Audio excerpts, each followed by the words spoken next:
Boa tarde, meus amigos.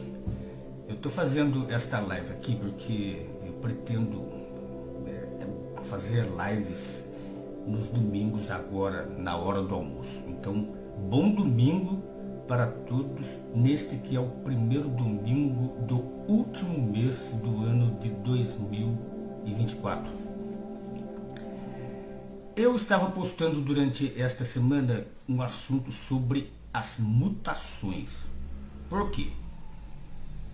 Porque eu conversei com um biólogo há uns dias atrás aí, aqui via Facebook mesmo, e ele bateu na tecla de que as mutações são sim a base para a evolução. E eu nem vou levar em conta as palavras que ele usou. Ele chegou inclusive a comentar no meu perfil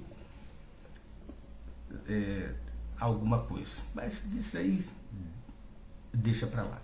Ora, a evolução já é fato comprovado que não aconteceu. Mas isso é um assunto assim para postagens específicas. Mas no que toca às mutações, as mutações são parte da teoria da evolução.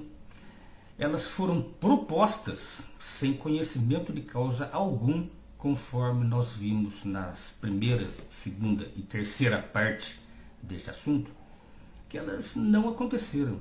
Foram 80 anos de experimentos para tentar provar que elas aconteceram, e se de fato eles conseguissem provar, isso daí comprovaria que a evolução realmente aconteceu. Mas entre milhões de resultados,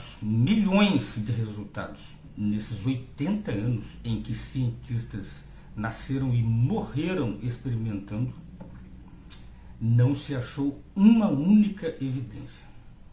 Tanto é que as experiências, a fim de se descobrir alguma coisa nova, pararam nos anos 80. Mas este biólogo, ele falou assim, não, mas o conhecimento de hoje é outro. Nos anos 80 não se sabia muita coisa. Que diferença que tem entre os anos 80 e hoje? O que mudou? Sendo que a literatura científica daquela época é a mesma de hoje. O que foi proposto de diferente? O que foi descoberto de diferente? Nada. Não foi descoberto absolutamente nada a ver.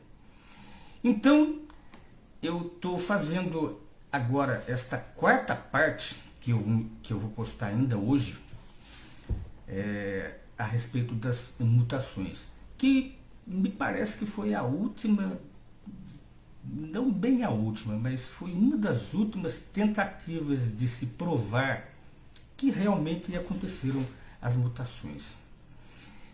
Diz-se que, e inclusive isso vocês podem observar até dentro da sua própria casa. Por exemplo, se na sua casa tiver pernilongo, você vai comprar aerosol, ou então aqueles espanta-pernilongo de parede, né, que você usa para se livrar desses insetos, né?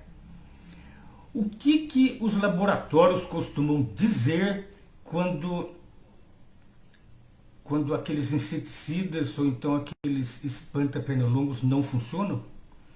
Eles costumam dizer que os insetos criaram resistência. Então eles precisam mudar a fórmula para poder combater o novo inseto. Não existe novo inseto, o pernilongo continua o mesmo, certo? Houve algum desenvolvimento de resistência nos insetos? Não, não pode haver. Como que o inseto iria prever tal fórmula de algum inseticida e desenvolver por ele mesmo mutações para se defender dos remédios? Ora, se ele não tem resistência e entrou em contato com o remédio, ele morreu.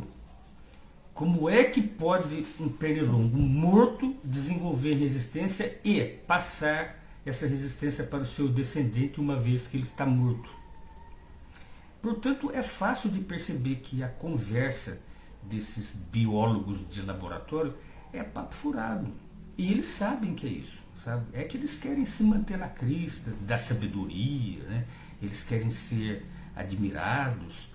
Não é à toa que sempre quando eu vou conversar com biólogos, esta pergunta que eu faço para eles os desconcerta, sabe? Eles ficam meio perdidos, eles não sabem o que responder. Então eles partem para argumentos tais como: mas quem é você? Que diploma que você tem? Ou seja, carteirada. Cientistas em geral, biólogos, astrônomos, físicos, eles costumam dar carteirada em você.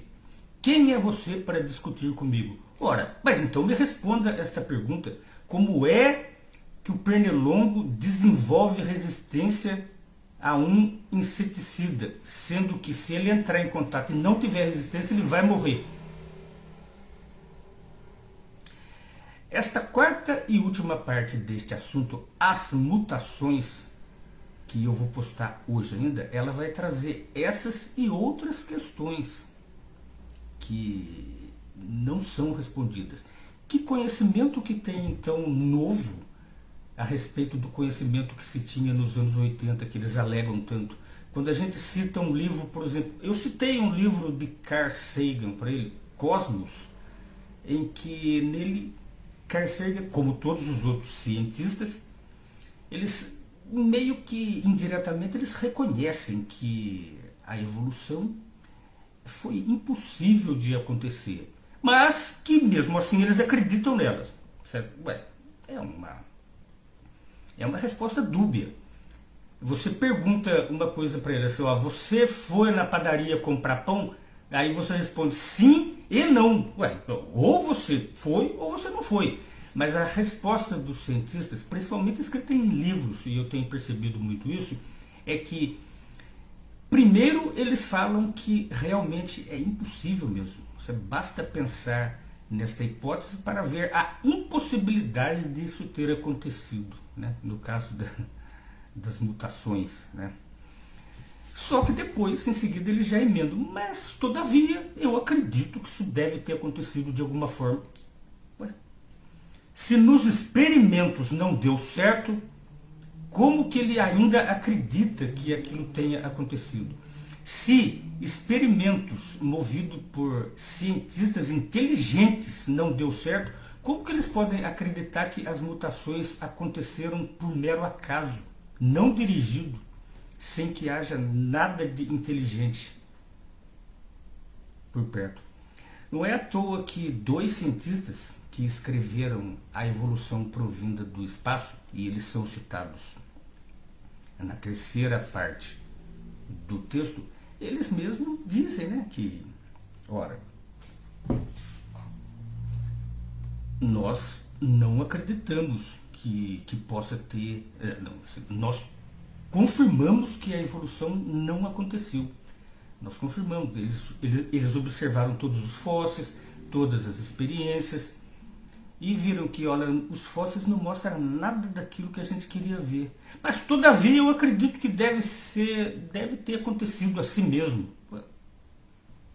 Né? É como se alguém te contasse a história do lobo mau, né?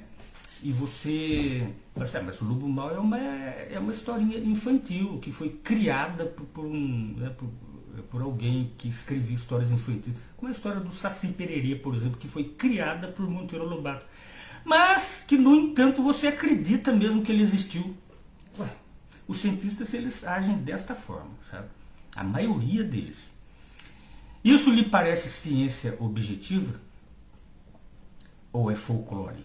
Né? Conforme eu frisei bem na terceira parte.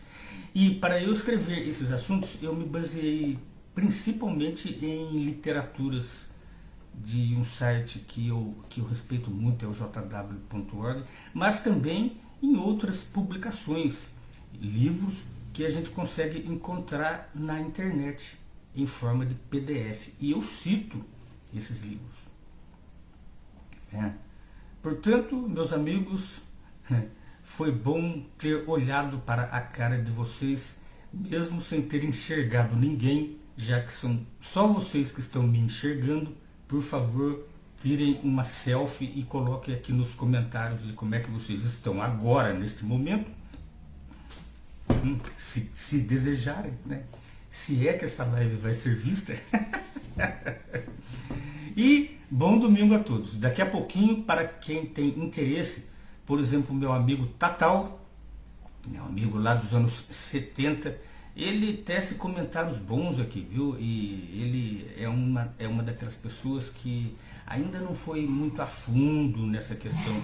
Talvez porque essa questão ela não interessa tanto para as pessoas.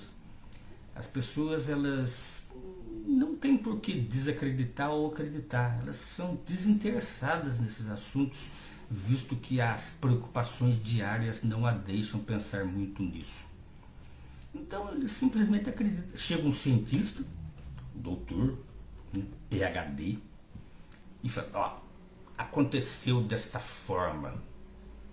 A pessoa, ele é um cientista, ele deve ter estudado anos, é o que eu costumo ver nos comentários. Anos e anos de estudo para vir um Zé Ruela de um tiozinho aí falar que não foi assim. É assim que eu costumo escutar respostas, né, para as coisas que eu pesquiso e posto aqui, né? Mas o sistema funciona assim. Você pode ver em todos os aspectos da vida, é assim, o que funciona é a carteirada, certo? Mesmo que a pessoa não saiba nada, se ela for detentora de algum cartucho, significa que ela sabe. Concursos públicos são feitos assim. Eles fazem uma prova. Uma pessoa que não tem diploma, mas acerta todas as questões, ele não é contratado porque ele não tem o cartucho, né? E uma pessoa que tem o cartucho, não sabe nada, é contratado porque tem o cartucho. Ele pega a vaga daquele. Mas isso daí não são teorias da conspiração, não, viu? Teorias das conspirações são os que eles fazem, né? Fazendo com que as pessoas acreditem em algo que não existiu. E nós vamos postar muitos assuntos aqui. Não é só sobre a evolução, não, tá bom? Se vocês tiverem saco para ficar olhando esta cara aqui e ler o que eu escrevo, obrigado. Até daqui a pouquinho, tá? Na postagem, tá bom?